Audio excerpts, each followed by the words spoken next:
A senhora é a primeira candidata que a gente faz, então, na entrevista dessa série, né? Que é uma entrevista do jornal Nosso Bairro, que é um jornal da região da Saída Norte, Distrito Federal, e que busca trazer informações, projetos, programas, para que o público da Saída Norte possa se inteirar a respeito do que vem por aí, né? Então, nós vamos entrevistar todos os candidatos ao governo do Distrito Federal. Nós começamos hoje pela senhora e nós vamos abordar temas gerais daquela região, mas gerais ao Distrito Federal como um todo, né? Saúde, educação, regularização fundiária, que é uma questão muito prioritária lá para essa região, principalmente, entre outros temas.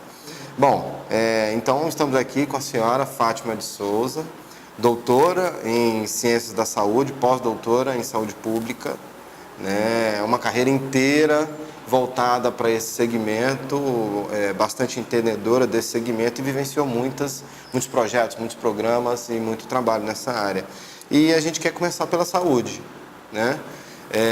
Sobradinho, Planaltina e outras RAs do Distrito Federal sofrem hoje e sempre, diga-se de passagem, que é um problema contínuo no Distrito Federal, da carência em saúde, em assistência em saúde, em qualidade em saúde, em atendimento em saúde.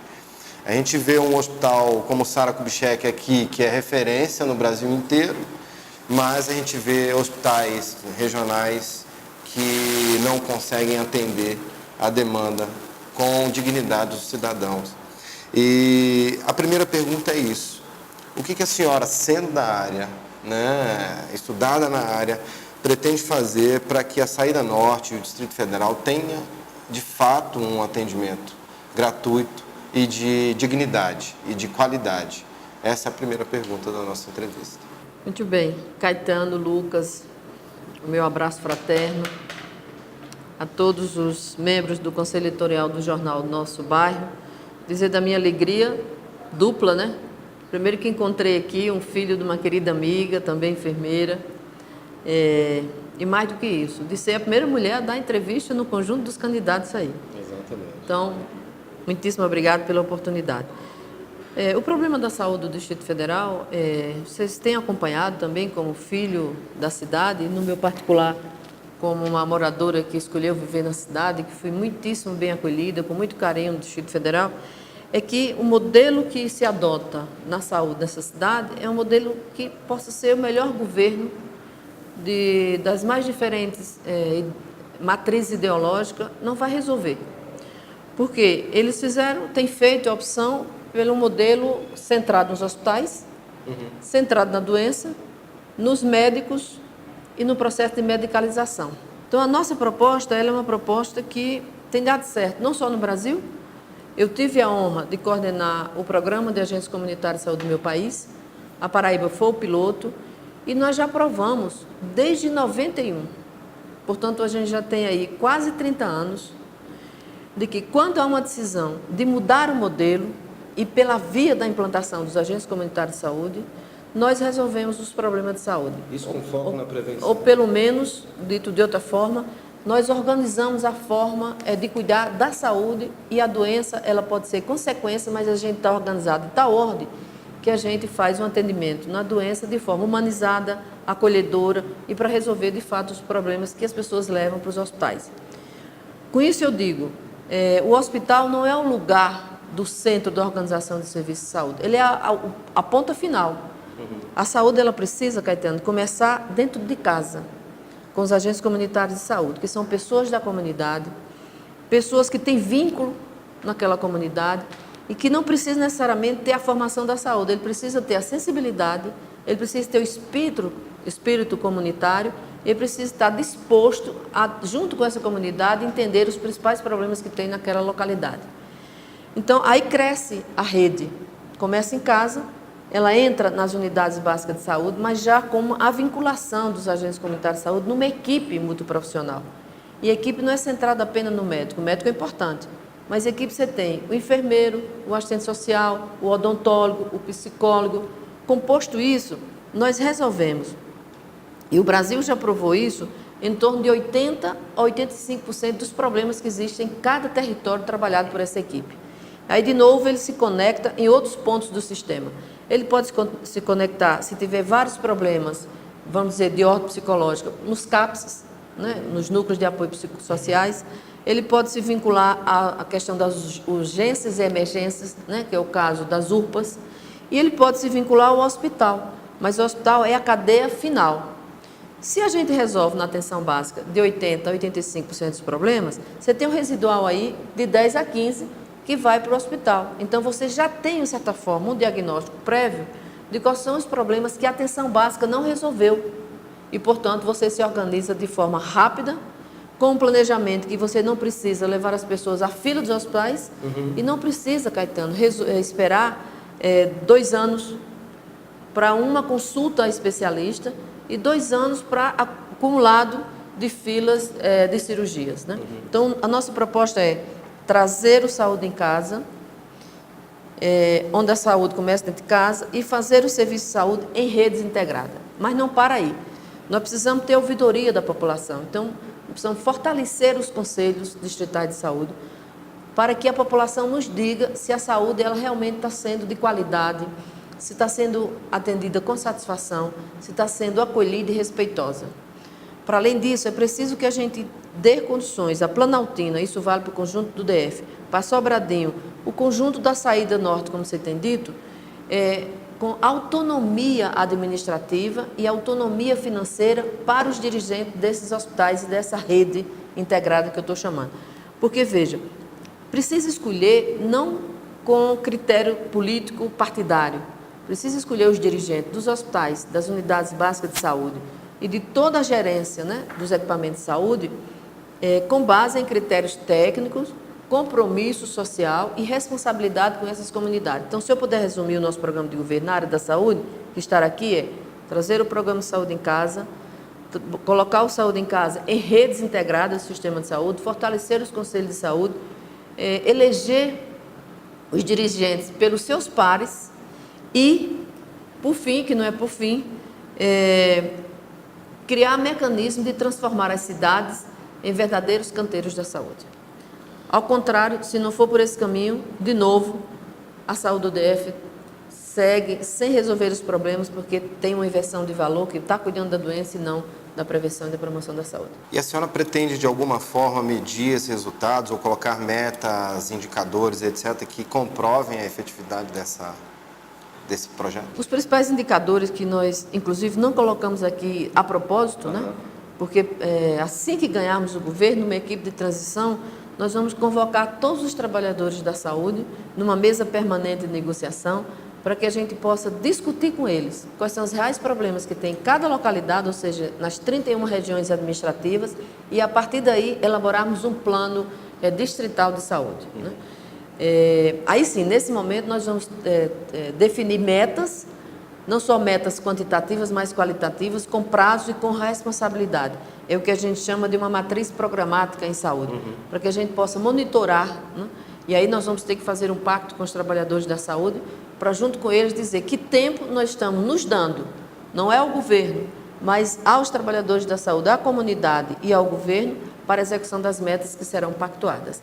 Do contrário, também de novo vai ser autoritário, de cima para baixo, sem nenhum sentimento de pertencimento e de corresponsabilidade com quem vai gerir a saúde nos lugares onde as pessoas precisam, que são os territórios. É importante, Caetano, reforçar aqui o conceito de territórios saudáveis. É uma coisa, quando eu fiz meu pós-doutoramento no Canadá, aprendemos muito e a gente faz isso com o programa de agência comunitária de saúde, que nada mais é que identificar os problemas na própria localidade e nos programarmos para dar resposta a esses problemas. É isso que nós vamos fazer em Brasília, no DF e mais, no entorno. No entorno, nós precisamos também fazer um pacto federativo. Nós precisamos fazer um pacto federativo para que a gente possa resolver partes dos problemas da saúde que são trazidos pelo entorno, não de forma... o entorno quer prejudicar a saúde do DF. Ao contrário, o entorno está se organizando e sabe que tem dificuldade de alguns procedimentos da média e da alta complexidade, vem buscar em Brasília, e Brasília, como não tem este acordo federativo entre o governo de Goiás e o governo de Minas, acaba que a Constituição diz que é livre o território, né, e é direito de todos ser assistido na saúde, dá esse problema de não ter como fazer, vamos chamar assim, o ressarcimento, né, e esse acordo pactuado entre os 3 governos. Isso nós vamos fazer. Qual que é a opinião da senhora sobre o Instituto Hospital de Base? Que o atual governo pretende ampliar para outras regiões? Olha, Caetano, a minha opinião e visão sobre o Hospital de Base não é apenas nesse momento eleitoral, e eu tenho frisado muito isso com o governo. Quando ele botou essa discussão, vi o secretário dele em debate, né, eu era diretora da Faculdade de Ciências da Saúde e me despi do cargo e me coloquei como militante do Sistema de Saúde, que há 30 anos, né, vivi o processo da redemocratização do meu país, o processo constituinte, depois ajudei a criar os capítulos, né, da saúde, dos 196 até os 200, escrevi vários artigos, é de domínio público, em que eu dizia para o governador, primeiro, que ele estava abrindo do preceito constitucional, do artigo 196, que diz é dever do Estado assegurar a saúde e direito de cidadania, porque ele estava privatizando o hospital de base. E os motivos pelo qual ele apresentou foi de que assegurava agilidade na compra de medicamento, que era um caos, e ainda é um caos nos outros hospitais, né, do DF, e outros insumos estratégicos, acelerava a contratação de pessoal por conta do limite da lei de responsabilidade fiscal, e ainda garantia eficiência e eficácia do hospital, ou seja, reduzindo filas, né, ou seja, acelerando os processos. Nenhum desses fatores, e ele insiste em dizer que não é privatizado, e sabemos que é privatizado. Ele delegou a um instituto a responsabilidade que era dele, né? E ele tem dito, nesse momento eleitoral, né, onde ele pede um mandato de mais 4 anos, que vai trazer esse modelo para todos os hospitais do Distrito Federal. Ou seja, ele não aprendeu a lição, porque uma professora universitária, uma especialista na área, e junto comigo tantos outros, advertiram. O debate foi feito na Câmara Distrital, foi um debate tenso, né? Foi muito tensionado, de lado a lado, os que defendiam, os que eram contra, e ainda assim ele insistiu. Nosso governo, o primeiro ato que nós vamos fazer é trazer de volta o hospital de base para o domínio da gestão pública do governo, do Estado, melhor do que do governo, do Estado, porque o hospital de base é do patrimônio mais antigo que a gente tem e servia de referência para um conjunto de especialidades para o Distrito Federal como um todo, né? Então, sou contra a privatização, não só por princípio, mas sou contra porque o governo ele abre mão de sua responsabilidade para delegar ao outro a responsabilidade de cuidar da saúde. E como vencer essa barreira da burocracia?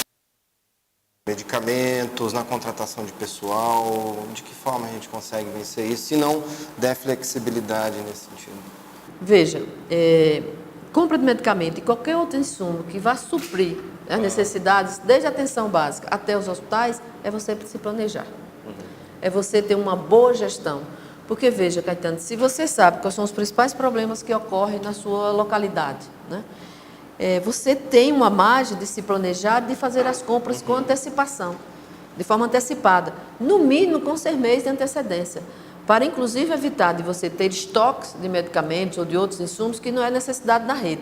Se você implanta o programa de agência comunitária de saúde, você tem uma leitura real, em tempo real ali, eu digo que é a vida que pulsa nos territórios, onde os agentes têm essa informação e diz para você, olha, aqui tem problema de hipertensão, aqui tem problema de diabetes, aqui tem problemas de ocorrência de alcoolismo, aqui tem problema de violência, ou seja, um conjunto de situações em que a população está vivendo ou poderá vir a ocorrer. Então, assim, você tem esse mapa situacional e você vai se programando e consegue fazer as compras com antecedência. No que se refere à contratação de pessoal, você tem um diagnóstico, você sabe, o governo sabe melhor do que eu que não estou lá, quantos profissionais precisam para que você atenda minimamente as situações de saúde daquela população. A lei de responsabilidade fiscal, a gente precisa fazer um enfrentamento com ela, que é um contraponto, uma lei de responsabilidade social. Você não pode abrir mão da saúde, da segurança e da educação, que são responsabilidade do Estado, vitais. Mas, assim, nós estamos na capital da República, ao lado da esplanada dos ministérios. Nós estamos ao lado dos poderes instituídos, né, seja o Congresso Nacional, seja o governo federal, em que o governo da capital da República tem que ser protagonista, ele tem que ser inovador, ele tem que pautar também o governo. Ele está num território geopolítico muito mais confortável de qualquer outra unidade da federação. Então, assim, infelizmente, os governos, eles são tacanhos. Eu não sei se essa é a melhor expressão para uma professora, mas, assim, eles são diminutos, eles pensam muito pequeno, em vez de olhar o futuro, se projetar e ter a formulação das políticas a médio, curto e longo prazo, em todas as políticas, não só da saúde, segurança, educação, mobilidade, moradia, mas isso de forma integrada, então ele se antecipa. Essa falácia, eu já disse isso em vários debates, de que a lei de responsabilidade fiscal é a única trava, não é real. Tem outros mecanismos que precisam ser acionados aí, por exemplo. Quantos médicos tem em cada região, quantos enfermeiros tem, quantos odontólogos, e fazer um pacto, insisto, com eles, para que aqueles que querem dar carga horária de 20 horas dá, se quer de 40, se quer ser tempo integral, dedicação exclusiva, vai ter que ter. E não dizer, porque esse é um dos diagnósticos dele, né, de que é mais fácil você ter um instituto, porque se não cumprir a carga horária ou não der a resposta como ele gostaria, ele vai demitir. Isso gera uma situação de instabilidade, né? Porque você fica num processo de trabalho em que você não sabe se amanhã você está ali. Isso demonstra, inclusive, uma fraqueza do governo. Um governo forte, ele senta à mesa com os trabalhadores, não só da saúde, mas das 32 carreiras daqui, e faz um pacto de condições de trabalho, faz um pacto de formação das carreiras, faz um pacto que não é só pelo baixo do salário. O salário é importante, mas isso não pode ser a única métrica, né? Vamos para a educação? Vamos para a educação. Porque senão a gente fala de saúde o tempo inteiro. Sobradinho, vamos falar de Sobradinho um pouco. Sobradinho hoje tem 38 escolas, aproximadamente. A gente checou em torno de 38. Dessas 38, 4 de ensino médio. Nenhuma com ensino integral para esse tipo no ensino médio. E geralmente o ensino médio é onde estão os adolescentes, né, que precisam de mais atenção, mais atividades, para que possam, então, dali partir para um futuro profissional e para que não sejam tentados pelos perigos da rua. Dessas escolas, então, apenas 4 de ensino médio.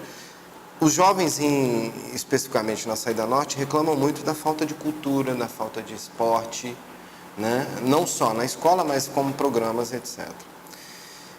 O que a senhora pensa para o desenvolvimento da educação nessa faixa etária e outras, né, na Saída Norte do Distrito Federal? E o que o seu programa tem, de fato, de diferente em relação a todos os demais que aqui passaram e que estão sendo propostos agora nessa nova eleição? Tá. Primeiro que os programas dos demais, e aí não é uma crítica, é uma constatação, eles se repetem para cumprir um ritual do TSE e apresentar, que é protocolar, né? Nós estamos aqui, Caetano, com um programa de governo que eu tenho dito que ele está para além de um programa, ele é um projeto para o Distrito Federal. Nós estamos pensando aqui que o DF, no conjunto dessas iniciativas que nós estamos trazendo, nós projetamos para 30 anos. Portanto, isso já é um sinalizador que nós estamos falando não de uma política de um governo, mas uma política de Estado. E se assim o eu tendo 4 anos de governo, se a sociedade achar, né, que eu mereço a confiança, os outros terão que parar de repetir e cumprir uma política de Estado. Dito isso, no caso da educação, o que está faltando a Brasília, e Brasília já teve no início da sua criação, que é uma reforma educacional ao seu tempo. Na origem teve as escolas integradas, onde as crianças, né, passavam o tempo inteiro na escola, aprendiam não só os conteúdos formais, vamos chamar assim, mas eles aprendiam outras habilidades que eles mesmos apontavam, né? Eu quero estudar, me dedicar ao esporte, quero me dedicar à arte, enfim, eles iam dizendo, apontando para aquela escola quais eram suas habilidades. Então, nosso programa aqui está claro, é o primeiro item que se chama Bem Viver, está lá saúde, educação e segurança. Mas voltando para a educação, nós precisamos fazer uma reforma educacional, que começa por alguns pontos que são interfaceados, ou seja, são integrados. O primeiro dele nós precisamos fazer uma reforma curricular, ou uma reforma político-pedagógica, em que a gente faça uma inversão de valor, mais aprendizagem e ensino ali muito equilibrado. Porque que se vê, traduz o ensino como uma repetição de conteúdo. Então, as escolas já estão perdendo o sentido, os jovens, né, os adolescentes, porque que eles são há outros espaços de atrativo e a escola está sendo um lugar de aborrecimento. Então, a gente tem que retomar. E o único jeito de retomar isso é refazermos um projeto político-pedagógico, onde tome sentido na escola o processo de aprendizagem. Para isso, nós temos que fazer uma reforma estrutural. A rede física instalada, ela também tem que ser uma rede física que atraia o estudante, que o pai sinta prazer de participar das reuniões, que os professores, que os diretores, que toda a comunidade que faz parte do processo educativo sinta que aquela escola é uma escola de verdade. Então, só um parênteses, segundo o Tribunal de Contas, de 80% a 90% das escolas do Distrito Federal não estão em condições de funcionamento hoje. Então, um dos primeiros atos nossos vai ser a reforma dessas escolas para que elas sejam uma escola atrativa. Isso só não basta. Nós temos que, nesse processo de reforma educacional, começarmos pelas creches. Não pode ser uma ação das creches, depois uma ação das escolas fundamentais, depois no médio, embora sabemos que cada um desses pontos, né, eles têm os seus objetivos a serem alcançados. Mas quando eu falo de um plano integrado, desde a creche, porque eu compreendo que a creche, onde as crianças de 0 a 5 anos, é onde elas fazem a sua formação, não só física, mas intelectual, suas habilidades, sua capacidade de se colocar no mundo, no futuro, né? É onde o Estado não pode abrir mão. E, de novo, faço outro parênteses. As creches do DF, elas têm sido funcionado, primeiro, terceirizadas, de novo, privatiza uma responsabilidade que é do governo. E, segundo, eles colocam voluntários. Nada contra o voluntário, desde que eles estejam preparados para isto.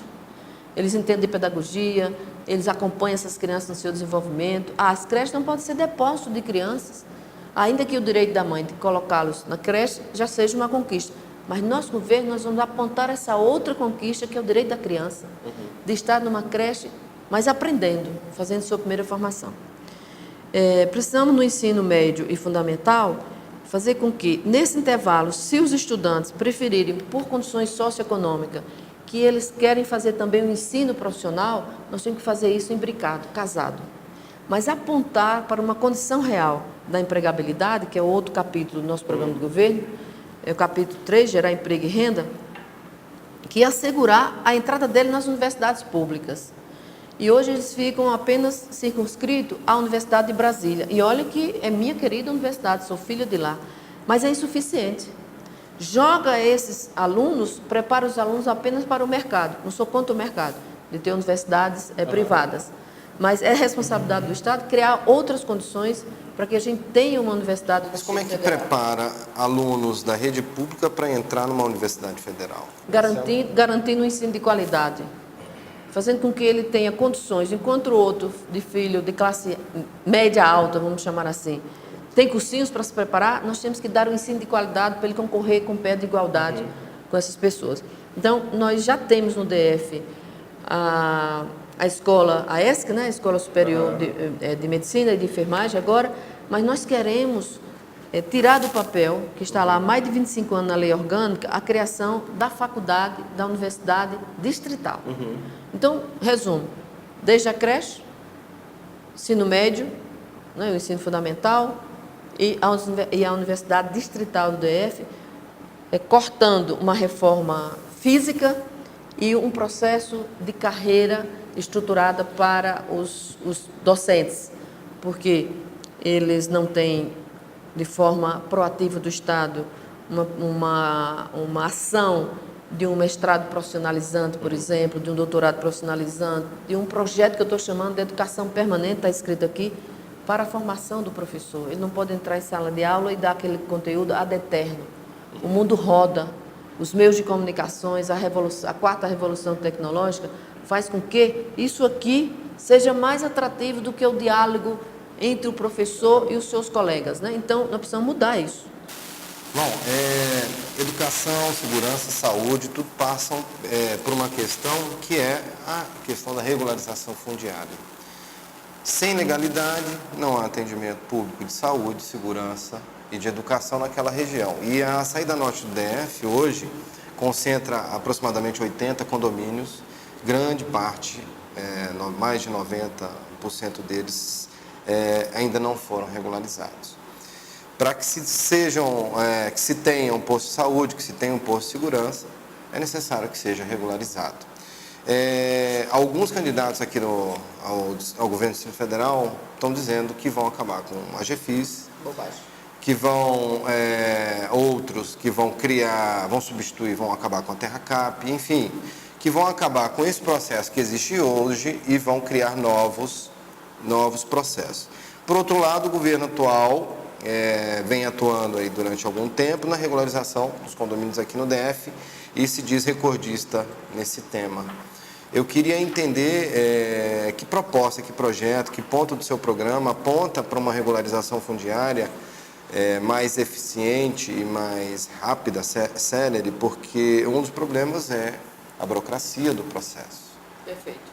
Desde a instalação, da certidão de instalação, até a questão ambiental, enfim, todos os processos que envolvem o processo de regularização. Queria entender tanto na parte pública quanto na parte privada. Qual que é a opinião e a posição do seu projeto? Capítulo 4 do nosso programa de governo se chama Direito à Cidade.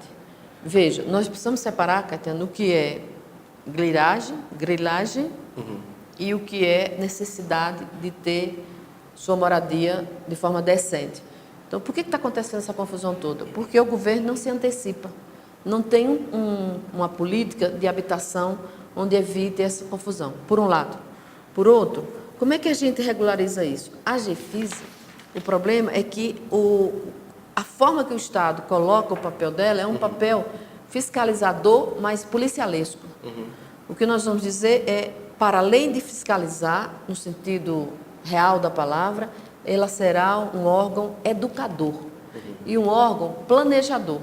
Se o órgão é planejador, já estou dizendo o próprio nome do reino, nós vamos fazer uma ação preventiva, nos anteciparmos ao problema. De imediato, está inclusive colocado aqui, nos 100 primeiros dias de governo, nós vamos fazer uma força-tarefa para ver todos os processos em curso de regularização. Vamos definir prioridade com quem tem interesse, que são os moradores de cada área, no particular de vocês, estamos falando de Sobradinho e de Planaltina, né? Sim, condomínio. Mas isso vale para o Distrito Federal como um todo. Certo. De novo, nós vamos chamar toda a comunidade que está interessada nas 31 regiões e ver onde estão os focos, né, de necessidade de acelerar o processo e vamos fazer essa frente de trabalho. E a GFIS, no nosso governo, terá um outro papel. A Nova Cap, veja, ela também é morosa. E a gente sabe perfeitamente de que, em função dessa ausência de planejamento, de planos, né, olhando para o futuro, faz com que também ela reaja às emergências. E estou usando o termo da saúde. Para dizer o seguinte, fica uma expressão pobre, mas é o que me ocorre agora. Fica enxugando o gelo. Não dá. Você tem que pôr a geladeira para funcionar. E não ver o gelo escorrendo e você sair numa situação de emergência. Então, em resumo, é isso. Nós vamos regularizar sim, mas vamos separar o que é especulação do que é necessidade real. Vamos ter um programa de habitação, que, segundo os dados que os nossos professores, que eu queria só um parênteses, que construiu o nosso programa de governo, foi os professores da Universidade de Brasília, da Escola Nacional de Saúde e Administração Pública, ENAP, e do IPE. Os dados que nós temos aqui atualizados, que a Brasília tem um déficit de 150 mil famílias que não têm acesso à moradia com dignidade, né? E aí as pessoas estão ocupando por necessidade e a GFIS vem e derruba quando poderia estar junto com essa população e se antecipar ao problema. Mas assim, Fátima, é uma linha muito tênue você identificar quem fez isso por especulação, quem fez isso por necessidade, e culturalmente o Distrito Federal há anos, há décadas, vive essa questão da invasão de terras públicas e até mesmo privadas por conta de uma cultura que foi instaurada. Como é que você vai identificar o que é feito de forma especulativa e aí comprado por pessoas de bem? E como é que você vai identificar aqueles que se aproveitaram de uma situação? Você acabou de dar a resposta. Quem foi comprado, as pessoas de bem que compraram por sua necessidade, nós vamos dar prioridade e regularizar. As pessoas que compraram desavisada, mas por necessidade também, nós vamos regularizar. E nós vamos quebrar na raiz os especuladores. E isso nós sabemos fazer. Porque você antecipadamente sabe quem está usando dos solos públicos, né, das terras públicas. E aí, de fato, não é só a GFIS que tem que fazer isso. Quem tem que fazer isso é até a Nova Cap. Ela tem que saber por que ela está vendendo esses terrenos, como é que ela está vendendo esses terrenos, a quem está vendendo esses terrenos, se tem atravessadores, se não tem atravessadores. Eu não posso falar isso de público, porque como eu sou uma professora universitária, eu gosto da ciência, não de especulação. Mas umas questões que uma das primeiras ações no CNI do governo é fazer um diagnóstico situacional para ter essa clareza do que tu estás a me provocar. Provocar no bom sentido, Caetano. Assim, o que é que não, que é para enriquecer os que já, né, vêm abusando de Brasília anos após anos, e o que é que precisa de fato ocupar um espaço do governo não, do Estado, para que ele possa ter sua moradia com dignidade. Uma outra questão que você não me perguntou, e não sei se tem mais à frente, é que sim, também não basta fazer apenas regularização. Hoje mesmo eu estive com o coletivo do condomínio, dos condomínios, né? Do Jardim Botânico. Sim. Então ali você tem no mínimo 3 representações de pessoas que compraram o Estado, de pessoas que compraram os grileiros e que merecem ser reconhecidos porque foram, vamos dizer assim, usados, né? E pessoas que o governo construiu e que não dá a menor condição de infraestrutura. Eu estou falando de transporte, mais que transporte, de mobilidade, eu estou falando das escolas públicas lá, eu estou falando da saúde, e estou falando de segurança pública para falar o mínimo, para circunscrever as responsabilidades dos governos, né? Bom, mobilidade. Vamos para a mobilidade. Hoje, o centro, Brasília... A VLT não vou fazer. Brasília é uma ilha, né? Ela está no centro. E em volta estão os trabalhadores que vão e vêm todos os dias. Aí, mais de 1 milhão de pessoas ocupam a capital diariamente, 1,5 milhão de pessoas. Sobradinho, Planaltina... E os condomínios não fogem dessa regra. E aí vem as dificuldades, né? Engarrafamentos infernais e falta de infraestrutura nesse aspecto. Ônibus, trem, etc. Existem alguns candidatos que dizem que vão fazer trem de Lusiânia a Sobradinho, né? Outros dizem que vão estender o metrô para a Asa Norte, enfim, uma série de soluções. Eu queria entender que proposta real a senhora tem para facilitar a mobilidade urbana, principalmente em distâncias como a de Sobradinho, que são consideráveis. Sobradinho, Planaltina e condomínios. E para que faça com que essas cidades não só tenham mais facilidade de se locomover, mas também de se desenvolver. Veja, a proposta nossa está aqui também. Direito à cidade. Certo. Isso aqui é para você, viu? Ok. Porque vai ter coisas que eu não vou poder dizer, né? Já estou usando tempo demais, o professor conversa muito. Ok. Vai ser assim, ó.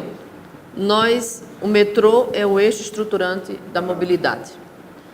Mas não vamos parar apenas no metrô. Nós vamos usar o trem férreo, você já mencionou. Mas também nós vamos utilizar o BRT vamos chamar assim, em ações integradas. Vamos investir culturalmente nessa questão dos meios, dos bicicletários, né, para fazer ponte entre o metrô, né, o BRT. É uma ação isolada, é isso que eu quero dizer. Quer dizer que, mais uma vez, o metrô é o centro e nós vamos fazer os vasos comunicantes. Okay. De novo, nesse caso, esse metrô vai até onde? Ele parte de onde? O que a senhora está pensando próximo dele? Primeiro nós vamos até o setor O, aqui na Ceilândia, e vamos concluir o outro pedaço lá para trás, de Samambaia, até Riacho Fundo 1 e 2, né? E vamos trazer o trem ferro de Lusiânia para a gente desafogar toda essa região, né? E tem uma coisa que eles não estão falando, que eu faço questão que se registre, que é a garantir com que os usuários de bicicletas de um percurso menor também estejam vinculados aos metrôs, às linhas de metrô. Isso no sistema integrado, é isso? Sistema integrado. E uma outra coisa que, se eu puder fazer uma demarcação, nós vamos abrir, não sei se o nome é abrir, mas liberar, eu já tenho dito isso, as catracas no domingo e nos feriados do metrô. E até lá, se já no nosso tempo, os trens já estiver todos arrumados, nós também vamos abrir. Por quê? Porque eu quero criar um outro sentido da mobilidade, que assim, você não usa apenas o meio de transporte para o trabalho. Eu quero introduzir isso para você curtir a cidade, encontrar os amigos. E aí, assim, outro dia eu fiz um debate dele e disse assim, professora, mas o metrô já é deficitário. E eu disse assim, no mundo inteiro. Porque o meio de transporte não é para lucro, senão para aproximar as pessoas e facilitar a sua vida. Nos 100 dias de governo, também vou revisar os contratos das empresas. Não sou eu que estou dizendo, a Justiça já pediu revisão dos contratos, e a gente sabe que há uma inversão de valor aí, perverso inclusive, de que os donos de empresa querem um lucro, o governo faz de conta que o assunto não é dele, até permite que isso aconteça. Nós vamos revisar as cláusulas dos contratos para que a população seja beneficiada. Mais frota, e o que acontece hoje é as pessoas empilhadas. Só um parênteses, uma colaboradora nossa da campanha, que mora em Sobradinho, na sua região, caiu literalmente porque o motorista saiu desesperado e ela se acidentou, né? Por sorte não aconteceu muita coisa. Então, assim, não há saída a não ser, é isso que eu quero dizer, uma política de mobilidade de forma integrada, onde as pessoas sejam beneficiárias e onde o Estado seja o vigilante de que esse benefício está assegurado. No caso da saída norte, o grande dilema é que as pessoas utilizam o carro por conta da falta de eficiência do sistema de transporte público. Nesse caso, o que vai ter de melhoria desse sistema que justifique que a pessoa deixe seu carro em casa e pegue algum tipo de modal para poder vir? Eu acredito, Caetano, se a população entender que os meios de transporte, os mais diferentes modos que nós ofertarmos na cidade, eles são confortáveis, né? Eles são, vamos chamar de saudáveis, eles deixam seu carro em casa. Eu vivi isso no Canadá quando fiz meu pós-doutoramento. Ninguém ali tem necessidade de usar o carro, a não ser quando se desloca para as férias, para um lugar mais longe, né? Com encontro de família entre os bairros. Mesmo assim, entre os bairros, eles usam o metrô, mas o metrô é quem estrutura o meio de mobilidade.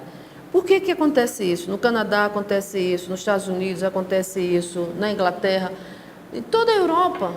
E Brasília é quase tudo plano, com exceção da subida ali. E eles não conseguem fazer, anos após ano, porque não são governos planificador, com visão de futuro. Então, assim, mobilidade no governo da professora Fátima tem que ser com políticas integradas, com essas várias possibilidades de encontro. Mas tem no projeto a obra de algum trem ou alguma forma de transporte para essa região? Para além da obra, primeiro, nós vamos concluir as obras que estão em curso. Certo. É um outro erro dos governos, quando não trata as políticas de forma políticas de Estado. Né? Então, vamos concluir. Vamos concluir o final do metrô do Norte, Sul, como eu lhe disse, Ceilândia até PO, setor O, desculpa, e um anelzinho ali no final de Samambaia para o pessoal do Riacho Fundo, repito, 1 e 2. Né?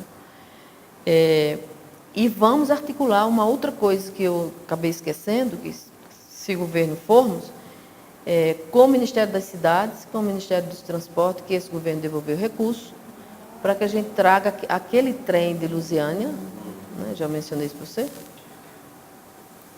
que a gente pode, como disse, Lusiânia, Sobradinho, de ponta a ponta. E aí tem um candidato à presidência da República que está dizendo que vai ajudar mais trem aí para a gente, e se vier a gente vai fazer a articulação. Bom, economia, Fátima. A saída norte, como a gente conversou, ela não está tão desenvolvida quanto a saída sul do ponto de vista estruturante, né, de cidades, de comércio, de indústria, enfim, uma série de necessidades que precisavam ser equilibradas nessa balança norte-sul. O que fazer para irrigar o comércio, o que fazer para irrigar a indústria dessa saída norte e fazer com que, de fato, eles sejam produtores, eles sejam geradores de renda e de emprego para o Distrito Federal e não consumidores de emprego e renda em Brasília, por exemplo. Muito bem, e quebrar de vez o mito de que Brasília não cabe indústrias, né? Porque isso é um mito de que Brasília foi criada para ser apenas uma cidade de servidores públicos, né? E de alojamento, vamos dizer assim, dos poderes. Então, já viu que eu tenho uma visão diferente. Capítulo 3 do nosso programa de governo se chama A Economia a Serviço da Sociedade, com 2 grandes eixos. O primeiro é que o Estado ele tem que investir, sim. E não vamos entrar com essa discussão de que nós vamos fazer ajuste fiscal do primeiro ao último ano de governo e ficar sentado esperando que esse recurso que já existe, vamos dizer, quase natural, dos impostos, ficamos nós limitados. Não. Nós vamos fazer o investimento público, sim, recuperando as escolas, recuperando os hospitais, recuperando as unidades de saúde, criando saneamento básico, principalmente para as áreas mais de exclusão social, e me ocorre rapidamente aqui, só nascente e pôr do sol, porque quando ajudei a criar a faculdade de Ceilândia, lá nós já tínhamos um diagnóstico da situação daquelas duas regiões. É lixo a céu aberto, não tem nenhuma canalização satisfatória, a iluminação, quer dizer, tudo que é responsabilidade do Estado, nós vamos fazer um grande pacote. Não sei se pacote é o melhor nome, enfim, já passou muito, já teve muita gente falando de pacote aí. Mas assim, um grande programa nesse eixo de investimento público. Por quê? Qual é o meu raciocínio? Na hora que o Estado chega e investe, você, em frentes de trabalho, você gera emprego e renda, você aquece a economia, você coloca dinheiro na mão da população, entra mais receita. Entrando receita, você devolve em serviço público, aí sim, de mais qualidade, porque você recuperou esse conjunto de obras, por um lado. Por outro, ainda no nosso programa de governo, uma professora universitária não pode abrir mão de ser inteligente o suficiente. Isso não é arrogância, isso é constatação. Mas, afinal, o país está investindo em mim, está pagando meu salário, vocês, todos. Então, veja, nós temos que usar, no bom sentido do termo, da revolução tecnológica que está posta aí, de informação e de comunicação, que eu estou chamando da indústria do conhecimento. E aí, assim, alguns fazem crítica, professora, o pessoal não senta à mesa com o setor produtivo. Vou sentar à mesa no segundo eixo do nosso programa de governo, com o setor produtivo, para investir na economia criativa. E aí vocês têm muito a dar em Planaltina, que é acionar o turismo religioso. Vocês têm lá bacana, tem as igrejas barrocas, tem muita coisa ali. Tem até o lugar onde nasceu Brasília, né? Que é completamente abandonado. Isso você não vê nos países civilizados, né? Por exemplo, na Europa você não vê aquilo, você vê um negócio pequeno, a Europa faz um negócio que todo mundo vai visitar. Pois bem, então vamos investir na agricultura familiar, criando essa cadeia desde a produção dos orgânicos, livre, criando zonas, né, livre de agrotóxicos, livre de transgênicos, para que o produto chegue à mesa, não só do consumidor, de forma saudável, que é responsabilidade nossa, como profissional da área de saúde, mas que o Estado seja também o grande consumidor para as escolas, né, para os hospitais, para os restaurantes comunitários, né, com amor forte. O Estado não pode fazer isso. Ele tem que ser o indutor e o provocador. E aí, alguns fazem um debate comigo aí, esse é o Estado macho, o Estado mínimo. Não, eu quero um Estado justo. Um Estado que dê resposta à real necessidade da população. E, para isso, a economia tem que ser movimentada. Em resumo, é isso. Investimento do Estado para as ações que são de responsabilidade do Estado e sentar à mesa com o setor produtivo, parece que eu já tenho que sair, e sentar à mesa com o setor produtivo para que entre para a economia mais receita para o Estado. Agora, não é para defender os empresariados e eles abusarem do poder, não. É para sentar à mesa de forma civilizada, dizer, olha, e eu acredito que o empresariado respeitoso, do médio, pequeno, né, empresariado, venha para Brasília e venha sabendo que nós vamos fazer uma conversa republicana, civilizada, solidária, para dizer o seguinte, nós não vamos aumentar impostos, nós também não vamos facilitar a vida. E a burocracia? A burocracia tem que acabar. A burocracia existe em todo país do mundo. Agora, veja, ela precisa ser ágil. Porque, o que é burocracia? Burocracia é você controlar os processos. Agora, no período em que as tecnologias estão a nosso serviço, por isso que eu estou dizendo, a indústria do conhecimento, ela tem que rodar a nosso favor, e não o contrário. Certo. Você tocou num ponto que eu acho importante e que está sendo ampliado da Saída Norte. Foi criado o Biotic, que é o Parque Tecnológico do Distrito Federal. Eu queria saber a sua opinião sobre o parque. Excelente. E a senhora sendo eleita, no caso, eleita, o que a senhora faria? Olha, desculpa, eu interrompi, termine sua pergunta. Não, o que eu queria saber, sendo eleita, o que a senhora faria com o Parque Tecnológico de Brasília? Olha, a ideia é maravilhosa. Infelizmente se perdeu na burocracia e com pouco resultado. Vamos investir pesadamente. É a saída. Mas não vamos investir sozinho, que é outra diferença do meu governo. Nós vamos sentar à mesa com a Universidade de Brasília, com todas as instituições de ensino superior, com os institutos de tecnologia que tem aqui, que infelizmente os governos não acionam, dizem assim, esses equipamentos aí é do governo federal. Rapaz, o governo federal é a nossa sede. Nós temos aqui que ter inteligência, buscar recursos maciçamente. Aliás, um governo inteligente, ele tem que se antecipar à esplanada dos ministérios. Dizer assim, olha, o Distrito Federal pode ser piloto. pode se constituir como espaço de metas progressivas, chegar a ser uma espécie de teste, ou de, eu gosto de dizer isso, da pedagogia da exemplaridade. Por exemplo, o que a gente pode fazer melhor nas tecnologias de informação e comunicação? Nós temos regiões de 31 cidades, verdadeiras cidades. Eu adoro subir ali e ir para Planaltina. Rapaz, aquela praça abandonada, ali pode ser o encontro dos artistas ali, ferve na veia a cultura ali. Por que a gente não investe nisso? Economia criativa. O Ministério da Cultura leva para lá e mostra aquele espaço propício. Olha, vamos investir aqui. O museu, eu fui lá dar um abraço no museu, com uma colega professora universitária de lá. Acabado. A população faz cota para pintar o museu. É ausência total do Estado. Quer dizer, o Estado não, porque o Estado é um ente que, se os governos não movimentar, ele tende a morrer, né? É a ausência dos governos. Para finalizar, bom, o que o eleitor na Saída Norte, por que esse eleitor deve votar na senhora no próximo dia 7? E aí eu queria que você falasse diretamente para esse eleitor de Planaltina, de Sobradinho e dos condomínios da região da Saída Norte. Olha, meus caros moradores de Planaltina, Sobradinho e de toda a adjacência, vocês precisam votar na professora Fátima Souza, porque eu sou enfermeira, paraibana, nordestina, gestora pública, coordenei o maior programa de saúde pública do meu país. Por isso, recebi o prêmio da Organização Mundial de Saúde, por ter ajudado a reduzir mortalidade infantil, materna, por ter ajudado a incentivar o aleitamento materno, um pré-natal com qualidade. Ou seja, na saúde, nós temos proposta. Fizemos no Brasil e somos referência no mundo. Mas tem outros atributos que eu queria que você visse na professora Fátima. Eu sou uma gestora pública, eu sou filha da democracia e, portanto, o meu governo nós vamos fazer com o povo. E aqui nós temos 5 eixos do programa. Visite o nosso site, ainda está em consulta pública, fatimasouza.com/fórum. Este programa de governo que eu apresento, eu quero dizer que ele não está finito. Uma vez vocês dando voto de confiança, ele se transformará em painel em todas as secretarias, em todas as regiões administrativas, para que possamos nós mesmos, o governo, autorregulado e autocobrado, para saber se esses compromissos que estão aqui, nós estamos executando ou não. Então, Fátima Souza é a alternativa. Voto 50. Bom, pessoal, é isso aí. Esse voto eu não podia dizer não. Não, fica à vontade.